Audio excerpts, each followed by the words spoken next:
새해 첫 거래일에 하락 마감을 한 시장 덕분에 1월 효과는 없을 것이다, 이렇게 이야기가 나오고 있는데요. 자, 과연 정말 1월 효과는 없을 것인지, 정말로 이렇게 시장은 계속 떨어지기만 할 것인지. 자, 뉴스에서는 너무 겁을 많이 주고 있는데 정말 여기에 편성을 해서 주식을 다 던져버려야 되는 것인지 한번 알아보도록 하겠습니다. 1월 달에는 보호예수 물량 많이 나오는 거 알고 계시죠? 자, 2.7억 주나 풀린다고 합니다. 뭐 주수가 사실 중요한 건 아니겠습니다만 보호예수가 풀린다는 것, 또 굵직한 것들, 또 이렇게 보호예수가 나오는 종목군들은 또 어떤 식으로 받아들여야 되는지, 자, 이런 전략적인 부분층을 좀 알아보도록 하겠습니다. 자, 울상짓던 2차전지주들, 자, 테슬라의 전년도 그 성장에 대한 그런 분석치가 나왔는데요. 40% 정도 성장했다고 그러죠. 예상치보다는 못했다라는 얘기가 나오고 있습니다. 자, 앞으로도 그렇지 않겠는가라는 생각이 들고 있긴 한데, 자, 그래서 뭐 2차전지가 그동안 꿈틀꿈틀, 하고 있었던 모습만 보여주고 반등은 제대로 못하고 있었죠. 하지만, 어제 조금 움직이는 모습이 좀 있었기 때문에 여기에 대해서는 그래도 뭔가 기대감이 좀 있다. 이제는 괜찮을 것 같다. 또 이런 얘기가 나오고 있는데, 과연 2차전지 또는 전기차 ETF 이런 쪽에 대한 전망치나 그런 어떤 시장의 관점들은 어떤 것인지 한번 알아보도록 하겠습니다.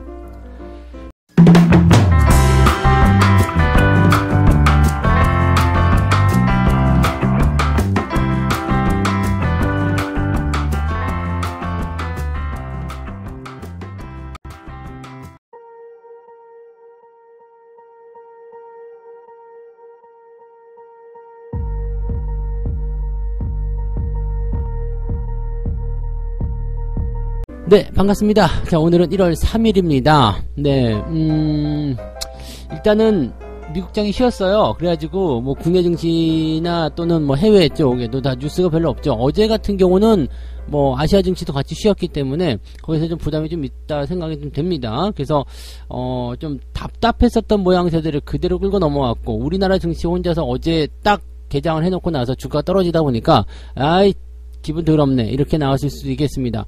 반가운 소식이라고 할 수 있는 것은 이제 유럽이, 영국은 쉬었지만은 독일이나 프랑스 같은 경우는 제법 큰 폭으로 상승 마감을 했습니다.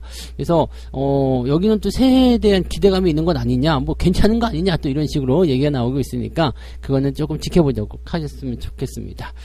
근데 지금 시장에서는 이제 1월 효과에 대한 그런 부분이 조금은 어렵다. 왜냐면 이제 우리는 1월 달 되면 1월 효과, 12월 되면 산타랠리 이런 거 기대하고 있잖아요. 그러니까 이게 그 주가의 어떤 흐름이라든지 시장의 어떤 흐름, 이런 것들을 통해서 나타난다라고 얘기가 되어 있는데, 사실 1월 효과라든지 산타랠리 이런 것들은 기대감이다. 네, 이 투자자들에 대한 기대감, 그 다음에 이런 전통적으로 이랬다 저랬다 이런 부분들이 좀 더 많이 좌우한다고 보시면 되겠죠. 즉 1월달 같은 경우는 뭐 새해에 대한 기대감, 그 다음에 연초에 또는 집행되는 어떤 예산안 또는 정책들, 그런 것들이 주가를 끌어올리는 그런 경향들이 많이 있다라는 부분인데, 과거와는 좀 다른 부분들이 좀 많이 있겠죠. 그래서 과거에는 이제 1월 효과라는 거, 뭐 1월 달만 되면 주가가 올라가더라, 이런 것에 대한 어떤 주기적인 상황들보다는 전체적인 시장 상황이 어떻게 바뀌어서 돌아가는지, 그런 것들을 좀 봐야 됩니다. 이제는 뭐 어떻게 보면 1월 효과가 아니라 2월 효과, 뭐 이렇게 생각할 수도 있는 거 아니겠습니까? 그래서 시장 주기 따라 변화가 될 수 있는 모습이 좀 있다 생각하셔야 되겠죠. 자, 새해에 대한 기대감으로 증시가 상승하는 1월 효과가 국내 증시에서는 찾아보기 어려울 것이다 라는 전망이 나오고 있다. 증권가에서는 증시를 끌어올릴 만한 특별한 재료가 없다. 그래서 당분간은 증시 화랑을 기대하기 어려울 것 같습니다 라고 얘기를 하고 있습니다. 증권가에서 이런 얘기를 하고 있다. 1월 효과는커녕 1월 달에 코스피가 더 큰 하락을 통해서 신저가를 기록할 수도 있다, 이렇게 얘기하고 있습니다. 왜 그렇게 얘기하고 있느냐 한번 보자고요. 연초 주식시장은 작년 연말에 연장선에서 움직일 것이다 라고 얘기합니다. 그러니까 즉 연말에 산타랠리 효과가 없고 그냥 계속 12월 때 떨어지기만 했으니까 계속 그 연장선에서 움직일 수밖에 없을 것이다. 글로벌 성장 둔화와 높은 물가, 조만간 발표될 4분기에 대한 기업 실적 부담이 지수 반등을 억누를 것이다. 상당히 어떻게 보면은 일리가 있을 것이다 라고 생각되는 부분이겠죠. 왜냐면 4분기 실적이 실적이 부담스럽다라고 예상을 하고 있기 때문에 지금 1월달부터 이제 어닝 시즌 시작이 되면 삼성전자를 필두로 해가지고 찬물이 확 끼얹어질 수 있는 상황이 좀 되거든요. 그러니까 여기에 대한 경계심은 좀 필요할 수 있을 것 같아요.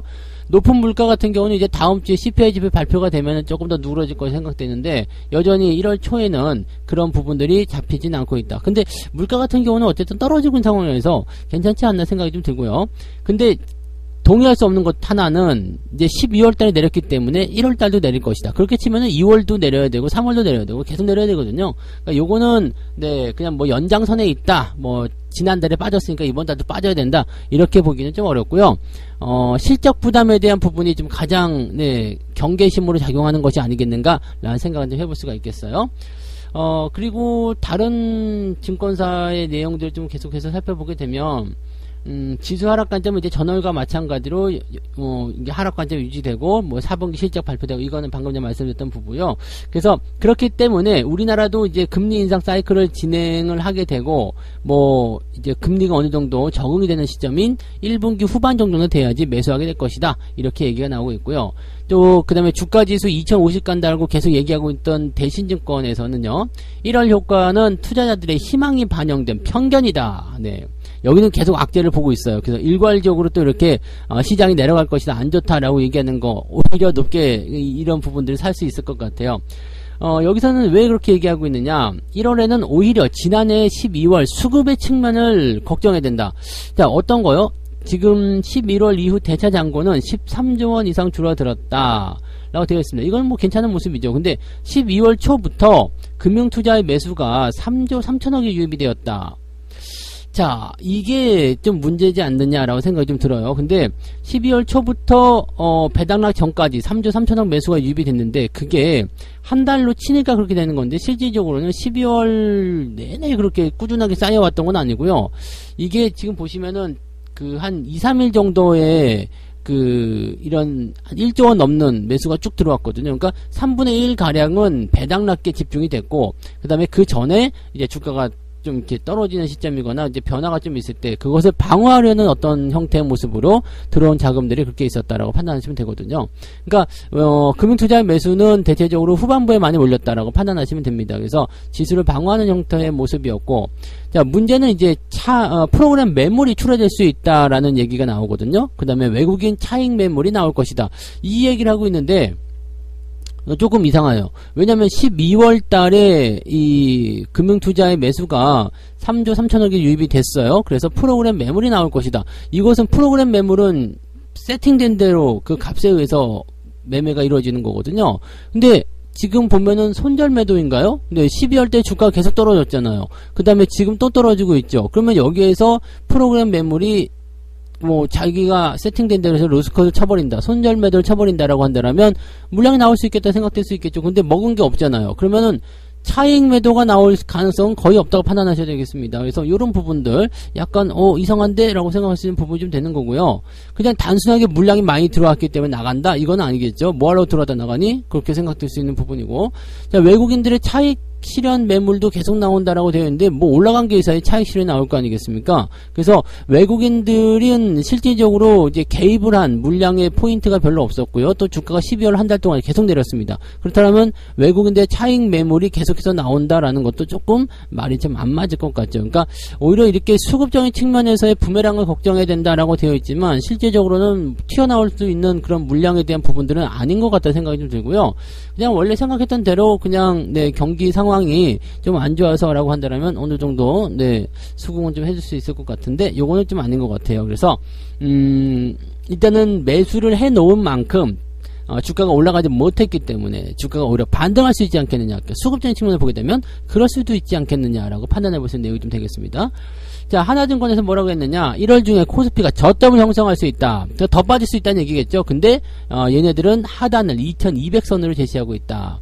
즉 저점을 형성할 수 있다는 것은 주가가 더 떨어질 수 있다는 이야기가 되겠지만 지지선에 대한 포인트는 2200선, 그렇다면 현재 가격대와 그렇게 큰 포인트는 없어요. 그러면 코스피 이익률이 지금과 같이 급락했었던 그런 시점이 금융위기 때인데 이때 이중바닥을 형성했다. 코스피가 이중바닥을 형성했다. 즉 주가가 한번 떨어지고 나서 살짝 올라가는 척 하다가 다시 한번 떨어지는 모습, 그런 것들을 발생을 시켰는데 지금도 비슷하지 않겠느냐라는 식이겠죠. 지금 현재 미국, 중국 국내 크레딧 위험 지수가 낮아지고 있다. 그래서 어떻게 본다라면은 지금이 바닥을 형성하는 과정으로 진입할 수도 있겠다라고 얘기를 하고 있는 모습이죠. 우리가 듣고 싶은 이야기는 여기에 있긴 한데 뭐 따지고 본다면 현재 이 증권사들의 내용을 종합해 봤을 때, 자, 1월 달에는 1월 효과가 나타나기 어려운 이유는 4분기 실적이 엉망이다. 이건 우리가 예상하고 있잖아요. 그러니까 그 부분 때문에 사람들이 경계하고 있다라는 부분이 일단 첫 번째라는 부분에 보시면 되겠고요.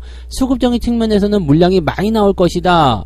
이거는 좀 말이 안 맞을 것 같아요. 왜냐면 올라간 게 없기 때문에. 사람들이 일단은 뭐 기관들, 걔네들이 자선 사업하는 애들도 아닌데 그 지수 방어용으로 뭐 물량을 집어넣은 건 아니잖아요. 그러니까 걔네들 물량이 들어왔다라면 수익 내기 위해서 어떻게든 주가를 올려야 한다는 겁니다. 그래서 그 부분들이 나오는 거고, 지금 물량 나오는 것은 배당락 때 들어왔었던 물량들이 빠져나가는 것이다. 배당락 그때 뭐 1조 원 넘게 매수 들어온 거 거의 1조 한 5천억쯤 되는 것 같은데 그 물량들이 지금 나온다라고 생각하시면 됩니다. 그래서 그 물량을 아직 다 소화 못했어요. 그러니까 그렇게 나오는 거다라고 생각하시면 되는 거지. 그래서 요거는 프로그램 매물이 나올 수 있는 부분은 별로 아닌 것 같다 생각 들고요. 외국인의 차익 매도도 그렇게까지 신경 쓸 필요는 없을 것 같아요.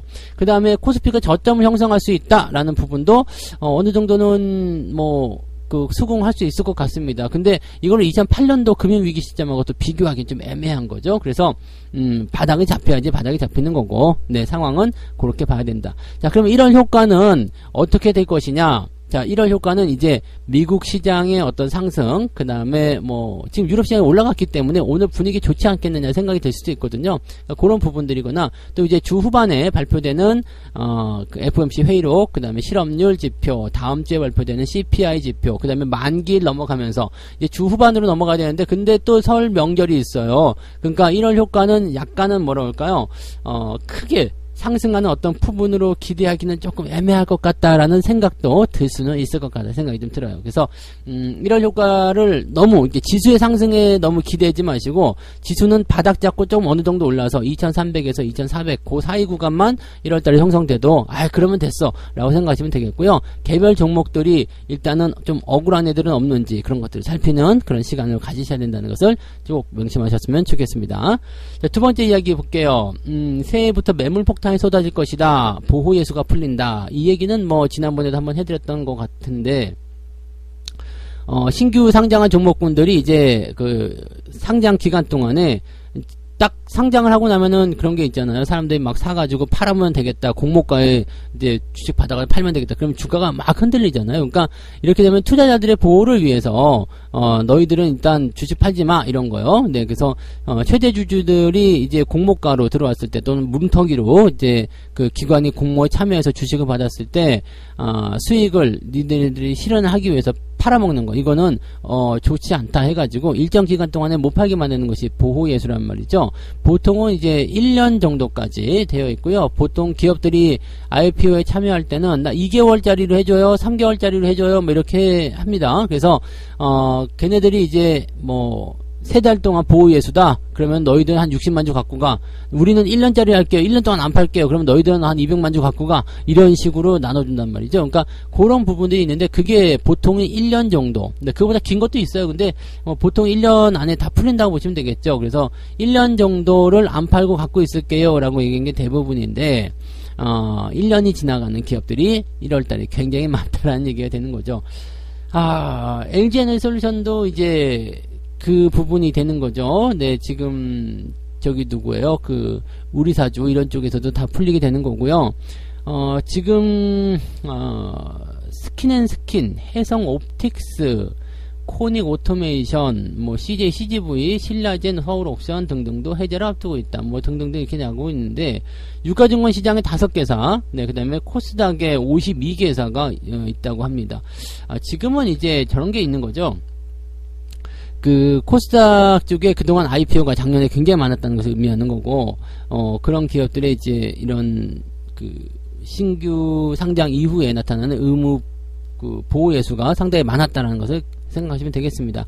자, 근데 이 보호 예수가 나올 때 우리가 조심해야 되는 것, 공모가 이상의 현재 주가가 위치해 있느냐 아니냐를 잘 보시면 되겠습니다. 이게 조금 우리 사주 매매 뭐 자사주라고 해야 되나, 우리 사주로 받아들이는 분들 있잖아요. 그러니까 직원들. 그런 분들이 조금 억울한 게 뭐냐면, 기관들 같은 경우는 2개월, 3개월 막 이렇게 된단 말이에요. 근데 우리 사주로 받은 사람들은 1년 정도, 대부분 1년일 겁니다. 1년 동안 못 파시는 분이 대부분일 텐데, 그 사이에 기관들은 다 팔아먹어요. 주가를 좀 올려놓고 팔아먹고, 이래놓고 팔아먹고, 그 기관들 중에는 나 보호예수 없어! 이렇게 하는 애들도 있거든요. 그러니까, 이렇게 하고 저렇게 하고 해서 다 팔아먹고, 남은 사람들은 우리, 직원들, 네, 그 다음에 투자자들, 이렇게밖에 안 남는 경우도 굉장히 많습니다. 그리고 뭐, 기관들은 뭐, 물량 좀 남은 것들도, 그것도 마지막에 팔아먹게 되니까, 그런 경우들이 있어서, 좀 개인 투자자들만 좀 이런 것들도 피곤해지는 거 아니냐. 어차피 최대 주주나 이런 사람들은 보호예수가 풀리든가 말든가 안 파는 경우가 많아요. 왜냐면 회사를 경영해야 되잖아. 지분법 가지고 있어야 되니까 이렇게 생각하면은 피해보는 사람들은 또 직원들이나 일반 투자자가 아닌가 생각합니다. 근데 뭐 어쨌건 간에 공모주가 수준을 일단 상황으로 보셔야 됩니다. 그래서 공모가보다 아래쪽에 있다. 그러면 손절 매도가 나올 가능성도 있지만 대체적으로 그냥 공모가 아래쪽에서는 매도 안 하겠다라고 생각하는 경우도 나올 수가 있습니다. 그래서 실제로 보면은 이 보호예수가 풀렸을 때 가장 문제시되는 것은 공모가격보다, 즉 그 사람들이 보유하고 있는 평당가보다 높은 수준에 있을 때가 문제가 되죠. 항상 매도는 내가 생각한 기준가격보다도 높게 형성되었을 때, 그때 문제가 생깁니다. 그래서 그런 부분을 우리가 참고하고 대응하시면 될 것 같아요. 그래서 많이 내려가 있는 종목, 지금 이미 뭐 주가가 이미 떨어져 가지고 뭐 정신이 혼미하다, 아니면 뭐 공모가보다 더 아래쪽에 있다, 뭐 그런 기준가보다 더 아래쪽에 있다, 이렇게 된다면요, 보호예수에 대한 부분들은 당장은 걱정하지 않으셔도 된다, 이렇게 보시면 되겠습니다. 그래서 신규 종목들 같은 경우는 뭐 건드리지 않는 것이 일단 유리하겠습니다만, 네, 어찌어찌 하다 보니까 건드렸어. 근데 보호예수가 풀린데 어떻게 하면 좋지? 주가가 지금 상황이 많이 내려간 상황인지, 아니면은 공모가를 유지하고 있는지, 공모가 이상에서 움직이고 있는지, 그걸 체크를 먼저 하시면 되겠습니다. 일단 공모가보다 위쪽에 있다라면 물량이 튀어나올 가능성이 굉장히 높습니다. 그래서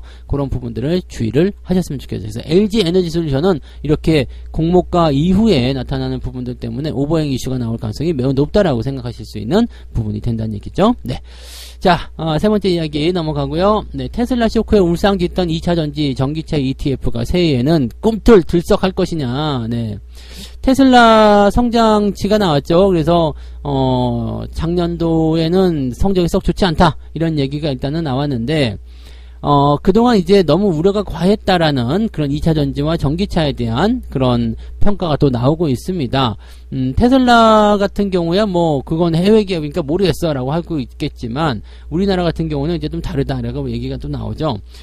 또 한 가지 뭐 여기에 대해서 또 이야기하시는 분들은, 최근에는 근데 테슬라 주가가 떨어질 때 2차전지에 대해서 그런 얘기들 많이 했었잖아요. 어차피 물량 많이 받아놓은 건데 뭐가 걱정이냐? 그래서 제가 그 얘기 해드렸죠. 아니, 몇 년 후에 있을 그런 어떤 성장의 동력을 이미 다 받아낸 건데, 그럼 주가가 많이 올라간 상태에서 떨어지셔야 되는 게 뭐, 더 이상 못 올라가거나, 그죠? 떨어지는 게 당연한 거 아니냐라고 얘기를 해놨었잖아요. 근데 그 이후에 나오는 이야기들 보면은, 아니, 어차피 테슬라랑은 2차전지랑 관계가 없어, 이런 얘기도 나오고 있어요. 왜냐면 테슬라 쪽에 들어가는 배터리들의 상당 부분은 뭐 일제라든지 뭐 다른 해외의 것이다, 우리나라 거 아니다, 그런 얘기를 또 하는 분들도 있더라고요. 근데 글쎄요. 네, 이렇게 되는 것은 끝도 없어요. 그러면 뭐 만약에 그것도 그렇게 됐다면 2차전지는 뭐 사람들이 좋아하기 때문에 어떻게 될 거야? 몰라, 내가 샀어, 뭐 이렇게 네, 억지로 들어갈 수도 있기 때문에 이거는 그다지 좋은 네, 그런 분석은 아닌 것 같고요. 자, 어쨌든 네, 지금 테슬라를 중심으로 한 그런 주가 하락에 그런 중심에 놓여 있었기 때문에 ETF나 전기차 ETF나 또 2차전지 쪽이 굉장히 안 좋았었는데, 이번에는 좀 괜찮아지지 않겠느냐라는 얘기를 좀 해볼 수가 있겠죠. 지금 자동차주들 반등 나온 게 IRA 관련한 부분에서의 어떤 보조금 지원, 이런 것도 있었잖아요. 그러니까 이런 것들 보게 되면 또 뭐 나쁘지 않다라고 판단이 좀 되는 얘기가 될 수도 있겠죠. 자, 지난해 말에 테슬라의 판매 부진, 소재 가격 하락에 따른 마진 둔화 우려. 이거는 뭐 인플레이션과 연결된 부분이겠죠. 원자재 가격 하락하는 것은 뭐 우리가 알고 있는 부분이겠지만, 네. 그다음에 연말 대주주 요건을 피하기 위해서 선제적 매물, 이런 것들이 나오면서 좀 이런 기업들이 많이 내렸는데, 뭐 이런 것들이 이제 해소가 될 것이다. 이런 하락의 원인들은 이제 해소가 될 것이다 얘기하고 있는 거죠. 자, 올해는 미국을 중심으로 해서 전기차 수요가 강세를 보이게 될 것이다 라는 이야기. 그 다음에 최근에 이제 테슬라의 그런 판매 생산량이 부진할 것이다라는 전망은 상당히 좀 조심스러운 얘기다. 중국 내에서 이제 테슬라를 찾는 사람들이 많이 줄어들고 있다는 얘기겠죠. 이 테슬라도 어떻게 보면은 중국 내에 들어가서 처음에는 막 선점 효과 보이는 것처럼 그러다가 팽을 당할 수도 있어요. 왜 중국이 좀 그렇잖아요. 뭐가 좀 잘 될 것 같아 그러면 자기네 공장으로 끌어들여. 지네 나라로 끌어들여서 공장 짓게 하고 뭐 이렇게 저렇게 한 다음에 다 써먹으면은 그 옆에다가 이제 경쟁 회사를 하나 세우죠. 그러니까 만약에 내가 치킨집을 했어. 중국이 보니까 너무 잘해. 그리고 데리고 들어갔어. 내가 중국에서 치킨을 막 튀기다 보니까 어느 날 보니까 옆에 보니까 비슷한 치킨집이 막 우후죽순 생겨나요. 근데 걔네들은 뭐냐? 야, 중국 정부에서 지원을 해줘요. 왜? 니네들은 우리나라 기업들이니까 그러면서 막 지원해줘. 근데 나는 지원 안 해줘. 그럼 어떻게 돼요? 내 거는 10,000원에 팔리는데 걔네들은 지원금이 들어가니까 5,000원에 팔려. 그러면 장사가 안 되겠죠. 경쟁률이 너무 툭툭 떨어집니다. 그렇게 된 상태에서 야, 니네들 이게 뭐냐? 라고 얘기하면 뭐 어때? 우리 국가, 우리 기업들, 우리나라 기업들 우선해주는 건 당연한 거 아니야? 꼬우면 니네 나라로 가. 그래서 내가 짐 싸고 가려고 그러니까 야, 어디를 그거 다 놓고 내려가.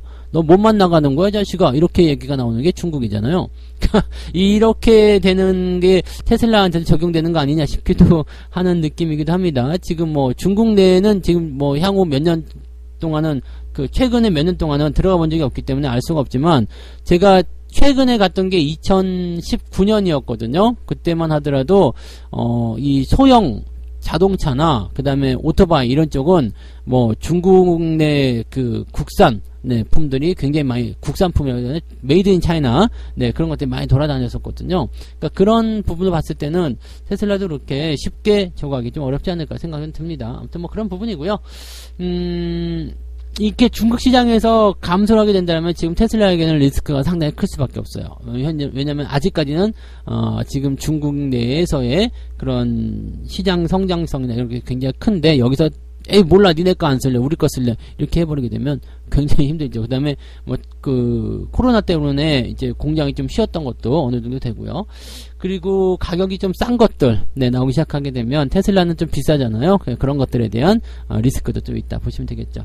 자, 그래서 뭐 일단 여러 가지 이런 부분들 때문에 뭐 지금 현재 좋은 점과 기대치와 좀 우울한 점이 같이 전망이 되고 있는데 일단은 증권사는 이렇게 얘기하고 있습니다. 뭐 지금 현재로서는 조금 애매했겠지만 뭐 테슬라에 대한 어떤 리스크 계속 이런 얘기합니다. 근데 앞으로 계속 좋아질 것이다. 미국 소비 등이 견조하게 일어나게 되고 앞으로 좋아질 것이다. 그래서 뭐 2차 전지고 ETF고 다 뭐 전기차 ETF고 다 좋아질 것이다. 이런 식으로 하는 부분들이 굉장히 많이 있네요. 그래서 최근 주가 하락을 매수 기회로 삼아야 한다라고 얘기하는 것이 대부분인 것 같은데 글쎄요, 뭐, 주가 떨어질 때마다 매수해야 된다. 이거는, 나중에 어떻게 이것을, 어떻게 이것을 책임지려고, 감당하려고 이런 얘기를 하고 있는지 모르겠네요. 근데, 아무튼 뭐, 최근에 주가 하락이 과도하다라고 얘기한다고 하는데, 아니에요. 전혀 과도하지 않고요. 지금 이만큼 떨어진 것들은 아직 멀었다라고 생각이 좀 드네요. 그래서 떨어지지 않는다고 하더라도 옆으로 누워서 기어가야 되는 횡보 구간을 가져야 되기 때문에 주가 상승은 없어요. 그러니까 주가 상승에 대한 부분을 생각하기 전에 주가 하락을 걱정해야 되고요. 주가 하락이 안 나온다 하더라도 수익이 날 확률이 많지가 않다. 여기서 뭘 장기적으로 매수를 하게 되고 이거는 지금은 고려할 만한 상황이 아니라고 저는 생각을 합니다. 근데 여기 뉴스에서는 이렇게 됩니다. 단기적 접근하지 말고 장기적으로 접근해라. 이런 얘기를 하고 최근에 주가 떨어졌을 때 매수를 해야 된다. 앞으로 좋아질 거다. 이렇게 얘기를 하고 있다고 정도만 생각하시면 되겠고요. 제 생각은 좀 다르다. 뭐 물론 이제 시황이기 때문에 제 생각을 참고하실 이유는 없습니다. 그래서 그냥 이렇게 증권사에서 얘기했다더라. 이렇게만 생각하시면 되겠고요. 근데 하다 보니까 조금 제 생각을 좀 집어넣어야 될 것 같은 생각이 좀 있어서 제가 분명 말씀드리지만 개인적인 생각입니다. 저는 그렇게 생각합니다. 별로라고. 그 부분만 기억하시면 되겠네요. 자, 이렇게 해서 오늘 세 가지 이야기 전달해 드렸고요. 올해 1월 효과는 없을 것인가? 1월 효과에 너무 이제 뭐 목매달 필요는 없습니다. 근데 1월 효과가 나타날 확률은 상당히 다분합니다. 지금 뭐 재료적인 측면도 굉장히 긍정적이긴 하고요. 물론 1월 달에는 변수가 많아요. 명절도 끼어 있는 데다가 막 그냥 뭐 뭐라 그러죠? 어떤 효과나 뭐 그런 부분들이 많이 나와 있기 때문에 이 부분에 대해서는 뭐 부담스러운 게 좀 있을 것 같다 생각이 좀 드네요. 그런 것들이 있고요. 자, 근데 특별한 거는 없어요. 지금 지금 당장 눈앞에 보이는 게 변덕스러워 보이니까 그렇게 생각하시는 건데 여기 대해서 너무 큰 걱정하지 마시고요. 자, 1월달 보호예수가 2.7억 주가 풀릴 것이다 전망되고 있는데 이렇게 풀리는 것에 대해서는 뭐 주수가 별로 중요하지 않아요. 주수가 중요하지 않고 몇 주가 풀리든 뭐 그건 뭐 중요하겠습니까, 그죠? 근데 중요한 거는 이제 이 현재 위치에서 보호예수가 풀렸을 때 매도로 이어질 것이냐 아니냐겠죠. 즉 공모가를 기준으로 해서 기준 가격을 기준으로 했을 때 매도 물량이 크게 나올 것이냐 아니냐, 그러면 내가 어떻게 대응해야 되는지 아시겠죠. 그래서 그런 부분들을 참고하시면 되겠고요. 자, 울상 집단 2차전지들이 꿈틀꿈틀한다, 매수해라 증권사 이렇게 얘기하고 있는데 저는 의견은 똑같습니다. 뭐 지금 주가 하락이 과도하다 이렇게 얘기가 나오지만 어디가 과도한지 모르겠고요. 네, 조금 더 지켜봐야 되지 않을까 싶습니다. 떨어질 때 매수하는 거, 주가 떨어지면 기술적 반등 무조건 나와요. 그렇지만 그 기술적 반등은 추세를 바꾸는 형태로 이어지지 않습니다. 추세를 바꾸려면 한참 더 지켜보고 나서 대응하셔야 된다는 거, 그것만 참고하시면 되겠습니다. 책 한 곡 읽고 마무리하도록 하겠습니다. 시장 속보 혹은 기술적 분석가나 시장 전략가들이 수십 가지의 기술적 지표와 경제 지표를 내세워서 시장이 이렇게 갈 것이다 라고 말하는데 귀 기울이는 건 사실상 시간 낭비에 불과하다. 네. 네, 이런 뉴스나 이런 것들 듣는 거 시간 낭비에 불과하다 이 얘기입니다. 저는 이야기해드릴 때 그렇잖아요. 근데 뭐 경제지표나 이런 것들, 물론 이제 그런 것들 보면서 앞으로 좋아질 거예요, 아닐 수도 있어요. 근데 그런 것들에 대한 방향성을 보는 거, 그런 것들은 어느 정도 필요할 거라 생각되고요. 대신에 하나만 보는 게 아니고요, 여러 가지 보는 거죠. 실제로 상황이 어떻게 돌아가고 있는지. 네, 뭐 그거 보면 앞으로 뭐 치킨 지수가 상승한다라고 되어 있을 때, 치킨 지수가 상승하니까 좋아지겠네. 근데 실제로 시장에 나가서 보니까 통닭 먹는 사람이 별로 없어. 그럼 이건 아니거든요. 그러니까 치킨 지수가 상승하고 있어. 근데 실제로 나가보니까 통닭 먹는 사람이 늘어나고 있어. 그렇다면 이 통닭 분야에서 뭔가 상승할 수 있겠구나 라는 식으로 전망치를 가져가는 게 중요하겠죠. 자, 그런 식으로 판단을 하시면 되겠습니다. 뉴스거리가 별로 없었는데 말이 굉장히 길어졌네요. 자, 오늘 여기까지 하고요. 네, 저는 장중시장에서 다시 오도록 하겠습니다. 오늘도 화이팅! 네, 오늘은 미국보다도 이제 유럽 시장의 어떤 훈풍을 그대로 등에 업고 좀 주가가 한 1% 이상 상승해줬으면 하는 바람을 가지고 출발하도록 하겠습니다. 자, 장중시황에서 뵙겠습니다. 고맙습니다.